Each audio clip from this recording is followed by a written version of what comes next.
10 கோடி பட்ஜெட்ல எடுக்கப்பட்ட படம் 235 கோடியா? ஆட உண்மைதாங்க. அந்த படம் ஓடிடிலே ரிலீஸ் ஆயிடுச்சு. அது என்ன படம் என்ன கதைன்னு பார்க்கறதுக்கு முன்னாடி மறக்காம நம்ம பேஜை ஃபாலோ பண்ணிடுங்க. இந்த படத்தோட கதையை பற்றி பார்க்கணும் அப்படின்னா, ஒரு ஹையர் செகண்டரி ஸ்கூலில் படிக்கிற 4 பசங்க சேட்டை பிடிச்ச பசங்க சார் அப்படிங்கிற மாதிரி அந்த வயசுக்கே உரித்தான அட்ராசிட்டிலாம் பண்ணிட்டு வந்துட்டு இருக்க 4 பசங்களை வச்சு காமெடியாக அந்த கதையை நகர்த்திட்டு போயிட்டு இருக்காங்க. இந்த படத்தில் காமெடி மட்டும்தான் இருக்கா அப்படின்னு கேட்டால் இல்லை.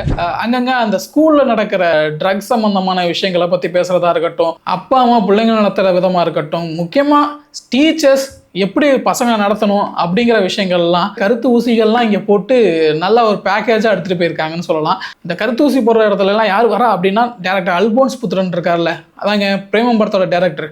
அவர் இந்த சீக்வன்ஸை ரன் பண்ணி எடுத்துகிட்டு போயிட்டு இருப்பாரு. நல்லா இருக்கும். இந்த போர்ஷன்லாம் சொல்கிற மெசேஜ்லாம் நல்லா இருக்கும். அல்போன்ஸ் புத்திரன் இருக்கக்குள்ள அந்த பிரேமம் படத்தோட ரெஃபரன்ஸ் எல்லாமே எப்படி அதெல்லாம் வரக்குள்ள கொஞ்சம் நல்லா இருக்கும்.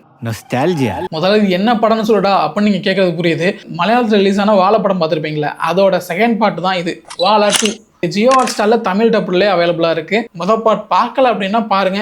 அது பார்க்காம அந்த படத்தை பார்க்கலாமான்னு கேட்டால் கண்டிப்பா பார்க்கலாம். எந்த எதிர்பார்ப்பும் இல்லடா என்கிட்ட, ஸ்ட்ரெயிட்டா போய் படம் பார்க்க போறீங்க அப்படிங்கன்னா கண்டிப்பா இந்த படம் உங்களுக்கான நல்ல படமா தான் இருக்கும். மறக்காம விசிட் பண்ணி பாருங்க. இந்த வீடியோ உங்களுக்கு பிடிச்சிருந்தது அப்படின்னா லைக் பண்ணிட்டு, மறக்காம இந்த படத்தை பத்தின உங்களோட கருத்துக்களை கீழே கமெண்ட்ஸ்ல சொல்லுங்க. உங்க ஃப்ரெண்ட்ஸுக்கும் ஷேர் பண்ணணும்னு நினைச்சீங்கன்னா ஷேர் பண்ணுங்க. மீண்டும் ஒரு நல்ல வீடியோவில் சந்திக்கும் வரை உங்களிடமிருந்து விடைபெறுவது நான் உங்கள்